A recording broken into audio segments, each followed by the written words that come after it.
What is up, RAD Potential YouTube, and welcome to today's video at the RAD Ranch. What are we getting into? Well, everybody has a daily driver, right?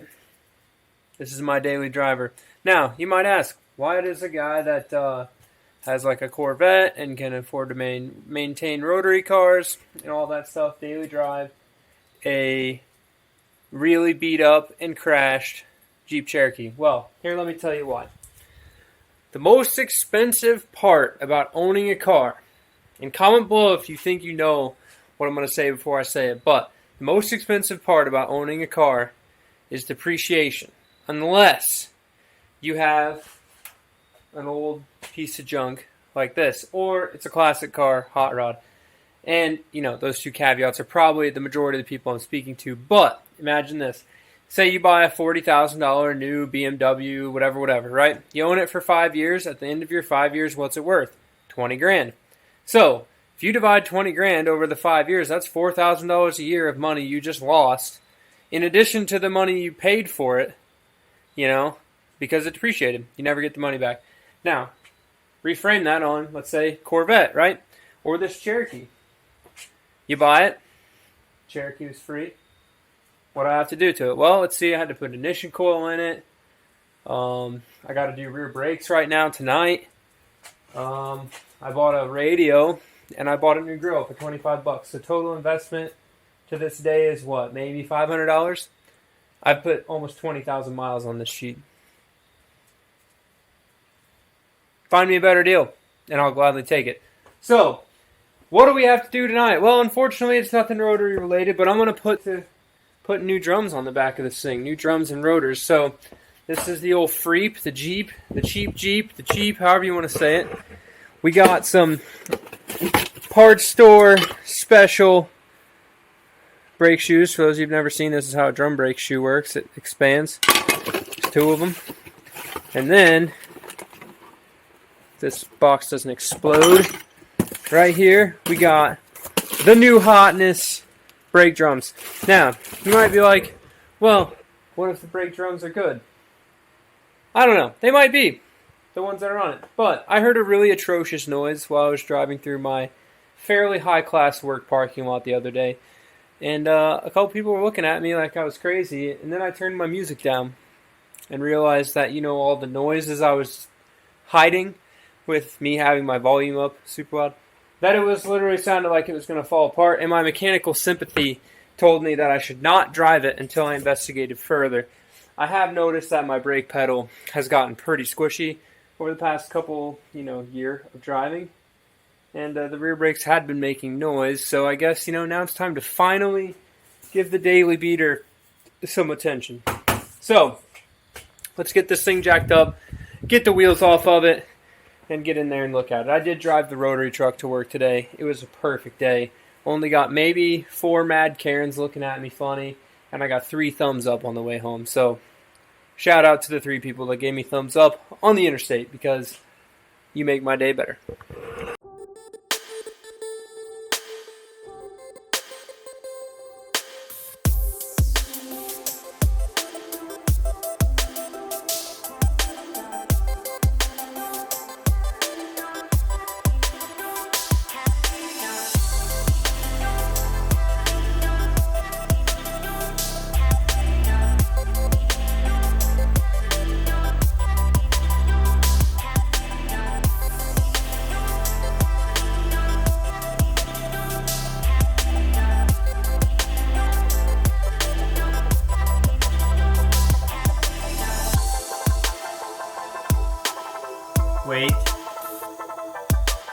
Wait. Release.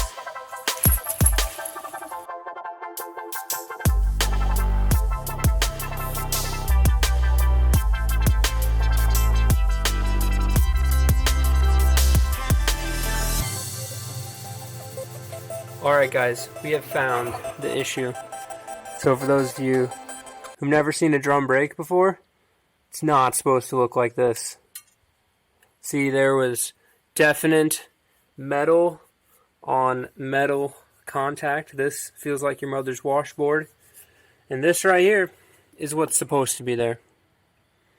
notice the thickness of the composite, notice the lack thereof. So, I'm going to bet that this was my atrocious noise that was happening while I was driving down the road, and I'm going to go ahead and slap all this on here. Happy I bought new drums, because this one's ruined. And I'm going to get this whole thing put back together. Tools I'm using, there's actually a special tool you push into the brake drum retainers right here. You'll see that. I've just been taking my needle nose and pushing them in and twisting it with the needle nose. There's actually a fancy little screwdriver you can use to do that. And then same thing for the springs. There's actual spring pullers that you can it has a hook on it. You just latch in there, pop them back off. But you can generally get them with a flat blade screwdriver. If you have weak hands and fingers, i.e. if you can't like I do some rock climbing every now and again, if you can't hold a nice small crimp, these springs might be kind of a pain for you. But we'll get her done. This is also the new hotness.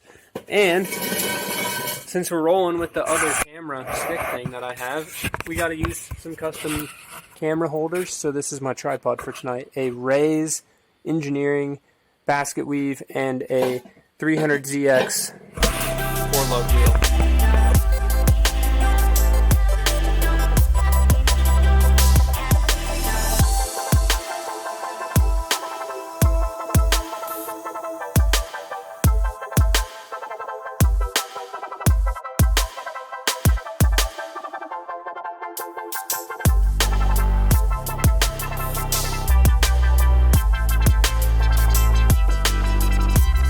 Alright guys, so the brakes are good.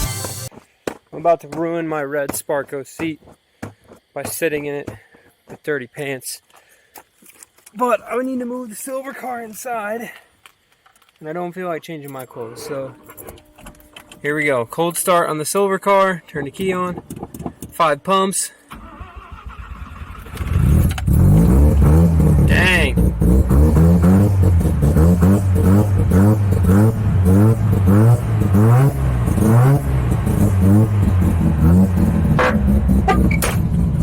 I know y'all can't see me, kinda, but have I ever said that this is the best sounding car that I own? It's because it is.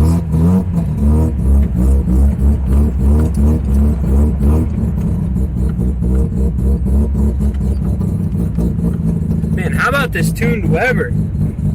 I still gotta put a video out for the final settings.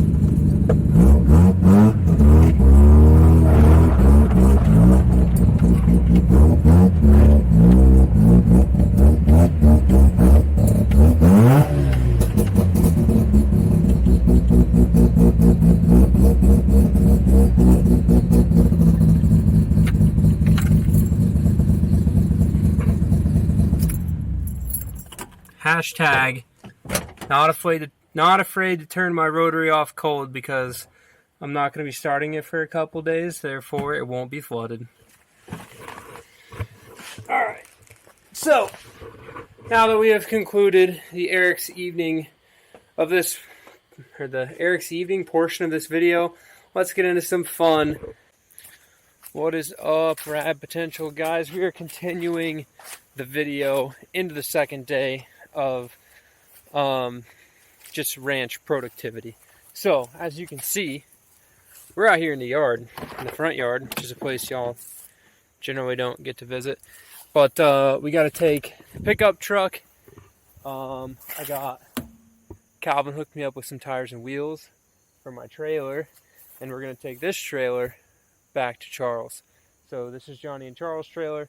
I usually just borrow it whenever I need one. However, Charles has another trailer that's been buried in the weeds behind his house for a few years that I got some new tires for it, and ideally they'll fit, and we're going to bring it back over here, and it's going to be the Rad Ranch trailer. So it needs a little work. Don't worry, it's not a perfect trailer, but it's perfect for me because it's cheap, and it's what we do. We make things better at the Rad Ranch. So we're going to take an old trailer, and we're going to make it cool.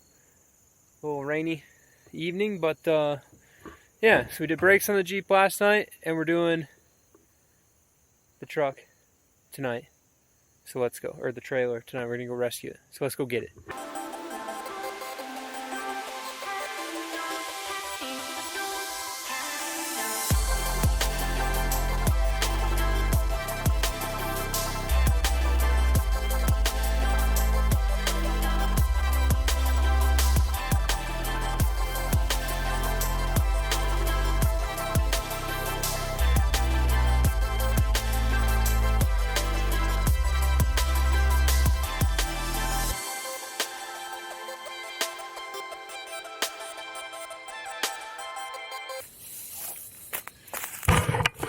Alright guys, so we got the trailer unearthed from back here.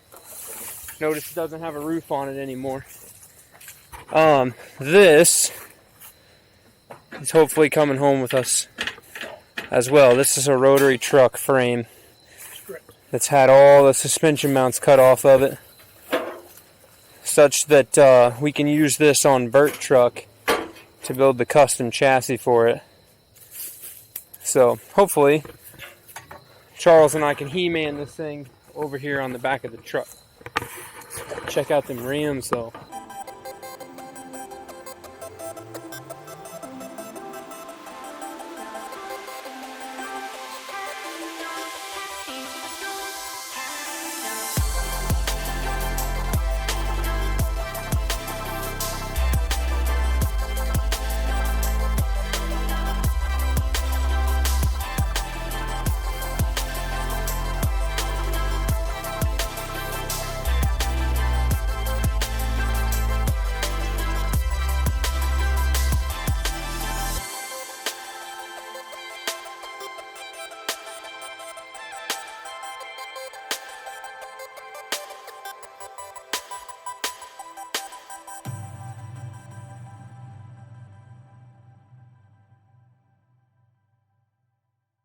Guys, alright guys, it's the end of another video. We've got the trailer, we made it home, cleaned up the wheel bearings, got everything ready to rip. Pretty stoked on that. Made it here, no issues, with no lights, in the dark. So thank you Tennessee Highway Patrol for not pulling me over. But with that, I'm going to leave you guys there. Thank you guys for watching the fix the brakes on my daily driver and go rescue a cool trailer to be able to use on the RAD Potential YouTube channel. Get stoked for the trailer though, because we're going to do like an electric jack, rewire the whole thing, redo the trailer brakes, build a cool rack for the front for tires, straps, and like a little toolbox and a winch. So if you're into that sort of thing, we're going to be doing that as well. Also making removable fenders. And the ride height on it is a little high for the wheels and tires I got. So we might be doing like some slam in the trailer, see if we can lower it. So thanks for watching. I appreciate you guys, and keep it rad.